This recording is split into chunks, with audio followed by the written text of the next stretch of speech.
What's up, everybody? It's your boy Moho, back with a video for you guys. And this is kind of like the second video of the first one that I uploaded yesterday. I have a list of stuff that I want to talk about. And among that list is weapons, create a soldier, new streaks, strike packages are coming back actually, which was the assault, support, and specialist stuff that you saw in Modern Warfare 3.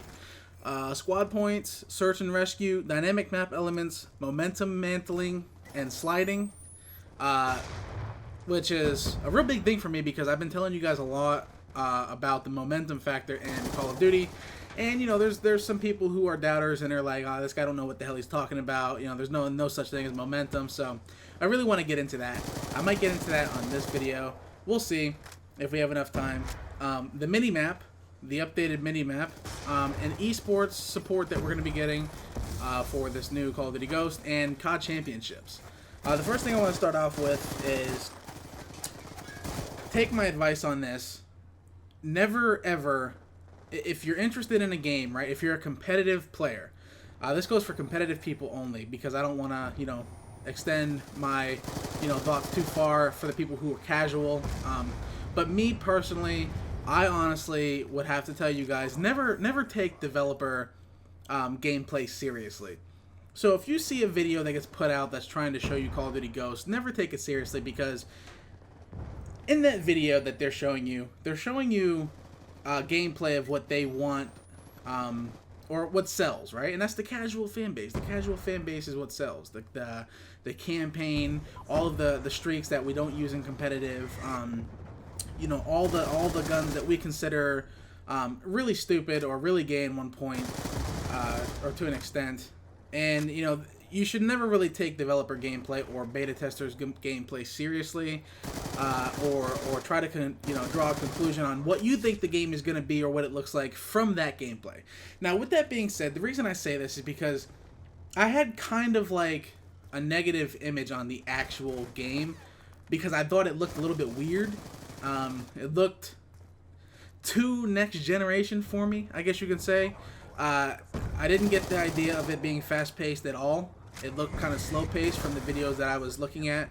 The streaks that they showed are strictly the featured streaks, that they wanted to show you, that are brand new, that have never been in any other Call of Duty. And I actually went back and watched the rebroadcast because I missed the broadcast today. I was busy today and I missed it, and I went back and watched it, and I saw that they had like a little multiplayer event with some of the Optic guys and Envy guys versus some Marines. And that right there kind of cheered me up a little bit. Seeing that really shows that this game is Call of Duty still. And what I mean by that is a lot of people were saying that the game doesn't look like Call of Duty at all. It looks totally different. There's knee sliding, there's leaning over walls, and it really gives you a negative image when you're a competitive player. So with that being said, never really take developer gameplay seriously. Just wait until you see some real competitive gameplay before you make your judgment. That would be the smartest thing to do. Another thing I want to talk about is weapons. I'm really glad that the weapons, from what I was told from Pac-Man, as you guys know, Pac-Man is actually out there right now testing out the game because I couldn't go. But what he told me is the best weapons that are supposed to be in Ghost aren't even unlocked yet. So what that means is they're playing a stripped down version right now. It's not even the finished version. Things are always subject to change, but they're playing a stripped down version, and the weapons that we think will be the best, or that they think will be the best, aren't even unlocked. So they're like the PP90's back, which I'm super excited for, man. I just had a conversation with Splish Splash about that the other day. We really couldn't wait to get the PP90 back in my hands because that was such a good gun. It was phenomenal back in Modern Warfare 3. The PP90 is going to be back, UMP, MP5, all that stuff Pac-Man said is locked. So they can't really use it during the multiplayer reveal. So what I'm trying to say is if the guns that they're using now are really good from what they say, like the Vector and, the other assault rifles that are unlocked, it's looking good because any game that has a variety of weapons to be used is always going to be fun. It's never going to get too boring. And there's always something new that happens, So I'm really excited for the new weapons. And as they said, there's over 30 weapons in this, or over 30 weapons. Yeah, I think they said over 30 weapons is what they said, which is pretty sick. I don't really use shotties and LMGs and all that stuff. So that really doesn't interest me too much. But still, in general, the fact that they have a lot more SMGs and a lot more ARs in the game, and maybe some new weapons. They said they have some new weapons, like some new bolt action weapons, like snipers, or I don't know what they were, marksman rifles or something like that. I haven't really dug too far deep into that, but from what I hear, it looks pretty fun. The next thing I want to talk about is create a soldier. Any game that you can create a soldier in to create, you know, to just be creative with, is going to be fun. That also adds an element to fun. You know, a lot of people are going to be asking, you know, what do you have on your soldier? What, you know, this, and that. And I think that's good. I don't want to really get too deep into that because it's pretty basic, but just to have a creative soldier in there and just be able to customize your soldier and the way he looks, kind of like Rainbow Six, to me is pretty sick. The streaks. The new streaks look amazing as well. They look pretty cool. Obviously, streaks were added to competitive gaming, and you know, there's a big fuss over that. You know, one thing I learned, by the way, this year actually, is people do not like change, and they are very ignorant to change. If you post something about change, they will. It's the internet. They will roast you. They will talk shit. They don't want it to change. They want what they have or what they're accustomed to stay the same. So, I honestly never was opposed to streaks being put into competitive because I thought it would add a fun element to the game, and I thought that if we did that, then we would be able to bring in a bigger fan base due to the casual gamers. Having streaks into competitive would strike their interest. So I'm definitely not a fan of sticking to the same thing over and over unless it, you know, unless it deems necessary. But I did learn this year that, you know, people don't like change. So with that being said, with the new streaks, it's going to be, you know, we're actually going to have to sit down for a while and discuss what should stay in competitive and what shouldn't stay in competitive. You know the deal.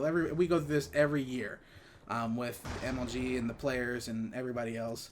But anyway, I heard they have a streak that allows you to go invisible.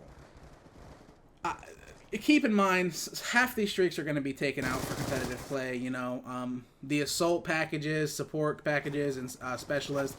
You know, that's all going to be taken out more than likely. Modern Warfare 3 was taken out, so like I said, don't get too deep into it when you think the game's gonna suck or it's gonna ruin competitive because there's all that stuff. So, you know, let's learn our lesson from Black Ops 2. You know, adding streaks made the game a lot more fun. It made it a lot more. There's meta game to it now with it.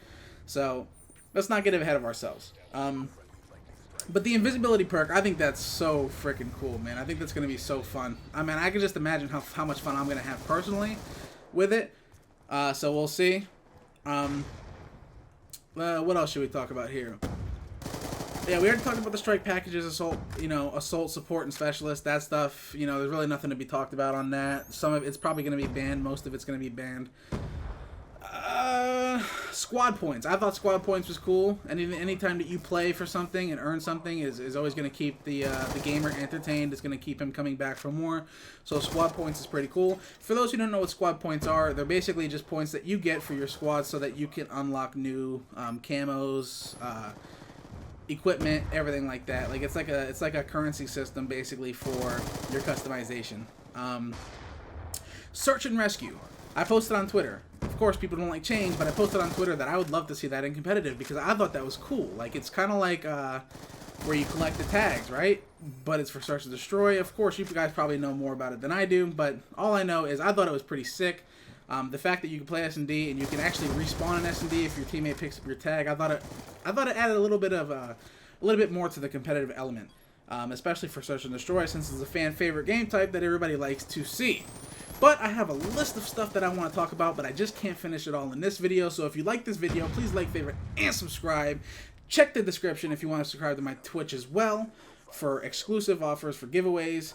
You guys are the best. We'll catch you guys later. Peace. Hey guys, thanks for watching the video. As always, please like, favorite, and subscribe. You guys know what to do on the top.